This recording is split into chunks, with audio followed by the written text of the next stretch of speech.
I was talking to Nicole. Ashley has been facing a lot of double, triple teams. How's that affected her, and how do you find a way to free her up? And obviously, she's got to give up the ball sometimes, but you need her to score too. Yeah, it's a tough combination there. You know, we need her to score, obviously, and teams are coming at her in waves. You know, we've got to get her to understand that as much as she wants to impact the game, sometimes you got to give the ball up and get it back.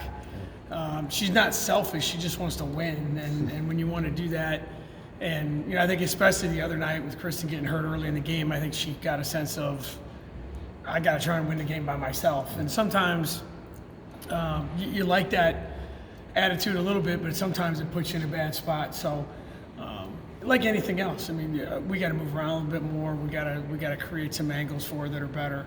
I think we need her to take the three a little bit more, open up the court. She's not getting to the free throw line quite as much as she was earlier in the year, so we got to figure that out. But you know, hopefully we can find a couple ways, because obviously that's the way they're going to guard her the rest of the year. Has it been kind of a humbling week for you guys as a team? I think every day is humbling in this business. It's been a hard week, obviously. You know, the way the game ended against Tech, and 9 minutes in the game, Kristen Scott gets hurt, and so yeah, I don't.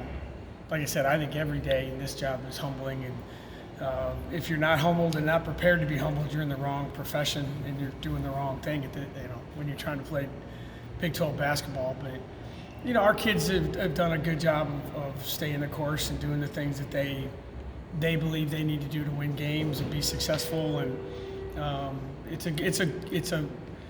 this profession and this level, you know, there's a lot of life lessons involved here, and some of them aren't real pleasant. And you either feel sorry for yourself or you dig in deeper and work harder and make it better. So it's really not that hard to figure out. You just got to be willing to do it. And some people are really willing to do it, and some people it's you find out a lot about them when they're under this kind of stress.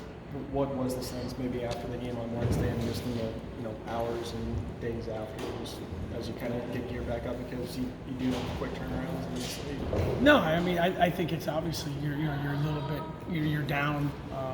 Like I said, emotionally, and the way both games went, you didn't just lose games; you lost them in really different or odd fashion. So you gotta, again, you're trying to teach your kids to understand that can't be controlled. You can't look in the past. You got to move on. All those things that sound really good, but to a young person, sometimes those things take a while to process, and we just don't have time.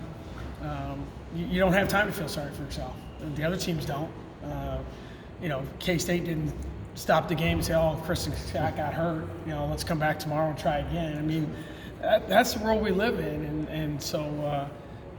I think our kids understand that. I thought we practiced pretty well yesterday, and hopefully we'll have a good workout today and go back out there tomorrow and try it again.